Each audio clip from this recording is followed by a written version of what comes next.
Alors ça déboîte hein, mon pote, je me suis gavé, on est parti une semaine à l'île Maurice et j'ai fait toutes ces images avec ce nouveau drone qui va clairement révolutionner mes vidéos. Et là tu te demandes, mais quel est ce modèle?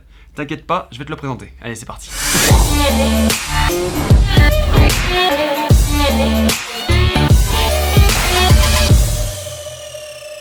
Bien le bonjour YouTube, je suis extrêmement heureux de vous retrouver dans cette petite vidéo un peu tuto, un peu tech, un peu review de mon nouveau drone, que dis-je, d'une masterpiece de mon setup 2019. Oui, la vidéo arrive, vous inquiétez pas, je la prépare, plus c'est long, plus c'est bon. Comme vous le savez, ça fait maintenant 3 ans que je fais voler mon drone un peu partout quand je pars en voyage essentiellement, que ce soit mon Mavic 1, par exemple dans la vidéo Deer 2018, ou plus récemment, mon Mavic 2 Pro, quand je suis parti en Islande avec les potes. Mais là, c'est un tout nouveau drone que je vais vous présenter, que je n'avais jamais pris en main auparavant, parce que je le sous-estimais.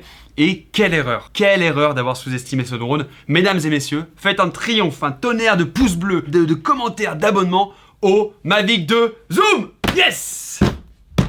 Boum.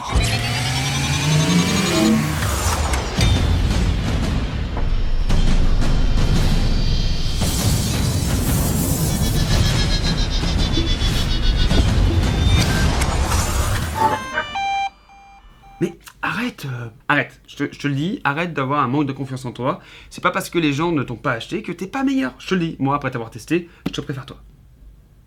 Alors, je vais pas passer en revue toutes ces fonctionnalités, bien évidemment, mais je vais te dire juste 2-3 principales, histoire de te mettre l'eau à la bouche. 31 minutes d'autonomie, 70 km/h de vitesse de pointe, 8 km de portée en 1080p, des fonctionnalités ultra avancées comme le Active Track 2.0 que j'ai utilisé maintes et maintes fois. Et la fois où ça m'a le plus surpris, c'était en Allemagne, on était en mini-cart, je te mets des images d'illustration. Le drone, il a évité les arbres, il est passé au-dessus, en dessous, à droite, à gauche, détection à 360 degrés, c'est incroyable. Je vous le dis, c'est vraiment, mais vraiment bluffant. Après, il y a d'autres fonctionnalités comme l'hyperlapse, etc. Mais ça, t'iras voir un petit peu sur internet. Moi, je vais pas te parler de ça aujourd'hui. Et pour cela, on va remonter un petit peu en arrière quand DJI ont annoncé leur nouveau Mavic 2. Le drone était exceptionnel, mais il était décliné en 2 modèles. D'un côté, vous aviez le Pro, qui a un capteur plus grand, on a une ouverture variable, on a une meilleure gestion de la sensibilité dans les basses lumières, par exemple, on a une plage dynamique de couleur un peu plus importante. Et de l'autre côté, vous aviez le zoom. Et le zoom, en fin de compte, c'est peut-être celui qui est le plus intéressant pour ceux qui ne prêtent pas attention aux pixels près, aux détails près, etc. Pourquoi? Parce qu'il a un zoom optique, les gars. Et en fait, le zoom optique, c'est un game changer, je vous le dis. Et en plus, il est à 300 € de moins que le Pro. Donc en fait, c'est double argument. Ce zoom optique de 24 à 48 mm va clairement tout changer dans votre façon de faire voler votre drone et de prendre des vidéos. En photographie ou en vidéographie, il faut savoir que le résultat d'une prise de vue dépend de plusieurs choses, dont la compression de la perspective. En fait, la compression de la perspective, c'est un phénomène optique qui dépend de la focale utilisée et de la distance que vous avez par rapport à votre sujet. Quand vous voulez prendre en photo ou en vidéo un sujet, vous avez énormément de possibilités. Ça dépend du résultat que vous voulez donner. Par exemple, si vous le prenez avec un 24 mm, vous allez vous rapprocher du sujet pour le centrer un petit peu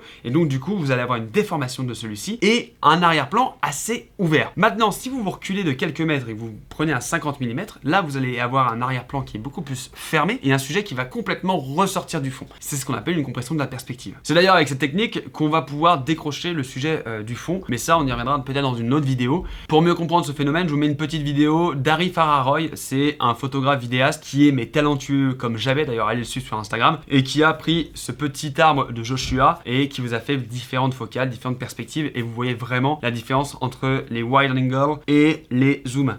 Je parle anglais, c'est génial. Et bien dites-vous qu'à partir de maintenant, cet effet, vous pouvez le faire avec ce drone là. Voilà, le 24-48 mm, il est assez puissant pour faire cette compression d'arrière-plan. Alors ok, c'est pas un 100 mm ou un 200 mm, mais déjà le résultat il est mais tellement incroyable. Attention cependant à la bonne compréhension de cette technique, de cet effet. Si jamais vous mettez votre drone à un point A et que vous zoomez dans l'image, en fait vous allez avoir très peu de compression parce que ça ne dépend pas que de la focale, ça dépend aussi de la taille du capteur et de l'ouverture. Ici vous êtes sur un capteur assez petit, vous avez une focale qui est pas énorme, 50 mm mais c'est pas énorme, et surtout vous avez une ouverture qui va de 2.8 à 3.8. Donc bref, on rentre pas dans les détails. Dites-vous que vous avez juste l'impression d'avoir croppé dans votre image de base. Regardez un petit peu ce coucher de soleil à l'île Maurice. Zoomer, dézoomer, 100%, 100%, voilà, l'image est de meilleure qualité et c'est tout. Si vous voulez vraiment faire cet effet de compression, il faut que votre sujet occupe la même place dans les deux images. Et pour cela, j'ai pris le drone à main levée et j'ai fait cette photo de Gwen au 24 mm. On voit qu'elle est un peu déformée et surtout l'arrière-plan est assez ouvert. Je me suis reculé de quelques mètres et j'ai mis le drone à 48 mm. Et là, vous voyez que l'arrière-plan s'est refermé et que Gwen paraît beaucoup plus naturelle. Ça, c'est l'effet de compression. Avant, c'est juste un zoom. Dites-vous qu'avec ce drone, avant vous deviez vous approcher très près pour faire une photo, maintenant vous allez pouvoir faire la même de 2 fois plus loin et surtout vous allez pouvoir jouer vraiment avec la perspective, la déformation, l'arrière-plan, etc. Vraiment, les possibilités sont complètement infinies. Mais ce n'est pas tout parce que ce zoom optique permet aussi de faire un dolly zoom. En gros, c'est un effet de compression ajouté avec un mouvement. C'est Hitchcock qui l'a inventé dans son film Vertigo, d'ailleurs ça porte aussi ce nom, ou encore une fois Travelling Contrarié, en gros il y a plein de noms. Le principe est simple, quand vous zoomez, vous reculez, et quand vous avancez, vous dézoomez, tout simplement. Ça donne un effet de vertige, un peu de déformation de la réalité, c'est assez flippant, mais ça marche très bien. Pour réaliser cet effet avec ce drone, c'est assez simple, ça dépend de 2 facteurs. La vitesse de travelling, comprenez juste la vitesse où le drone avance ou recule, et la vitesse de zoom ou de dézoom. Voilà, tout simplement. Le zoom se contrôle avec cette gâchette située en haut à droite de la télécommande. Alors attention parce que c'est assez sensible, et surtout, en fait, quand vous arrêtez, ça arrête de zoomer d'un coup. Et je ne crois pas qu'il y ait de possibilité de réglage, donc entraînez-vous, attention aux à-coups, et surtout, soyez bien coordonné avec votre vitesse. Pour maîtriser votre vitesse, avec ce petit joystick à droite, sauf si tu as changé les commandes, vous avez plusieurs façons. Déjà, vous pouvez vous mettre en mode tripod. Tripod, ça va vous bloquer la vitesse à 3-4 km/h, donc attention, le dézoom doit être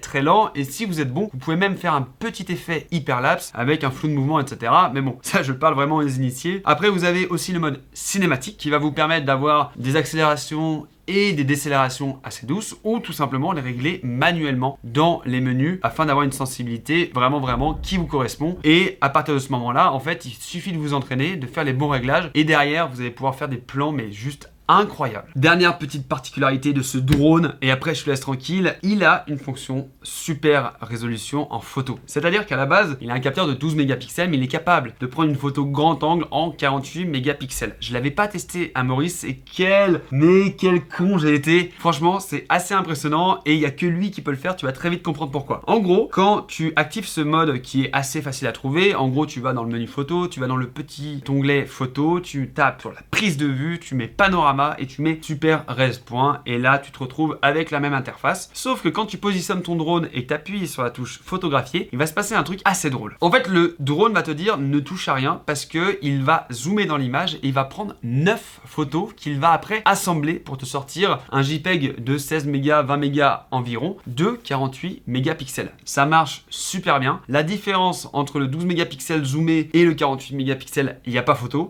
Jeu de mots. Ouais, jeu de mots, là, on en a...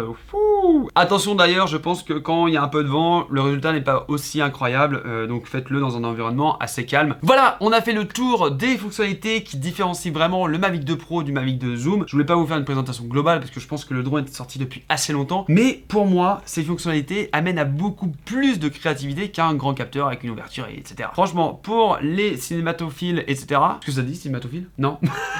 Vous avez compris. Bref, pour tous les gens un peu pros, le Mavic 2 Pro, effectivement, est pour les pros. Mais lui, je vous le dis, il est pour vous. Arrête de tergiverser. Prends le lien dans la description. Fais-toi plaisir. Clairement, aujourd'hui, si je devais refaire un choix, il y a quelques mois, quand j'ai acheté le Mavic 2 Pro, j'aurais pris celui-ci. Tout simplement parce que vous avez beaucoup plus de possibilités créatives. Et d'ailleurs, je ne suis pas le seul à avoir eu ce jugement. Un grand créateur que vous connaissez peut-être s'appelle Casey Neistat. Il a testé le Mavic 2 Pro versus le Mavic 2 Zoom et il a dit que le meilleur, c'était le Mavic 2 Zoom. Et d'ailleurs, il a rajouté aussi que quand le temps serait venu d'acheter un drone, la question n'est pas de savoir si on achète un drone DJI. La question c'est de savoir quel drone de chez DJI j'achète. When it's time to buy a drone, it's not do you buy a DJI drone, it's just which DJI drone do you buy. Bravo, j'applaudis, vraiment. Laisse un énorme like, un commentaire, abonne-moi. Allez, j'arrête cette vidéo ici, je vous kiffe, encore une fois, tu me mets en commentaire, tu m'aimais, tout, tu me le partages, tu fais tout ce que tu veux et tu vas m'acheter ce drone. Allez, bisous tout le monde, prenez soin de vous, je vous kiffe, bisous, bye, ciao.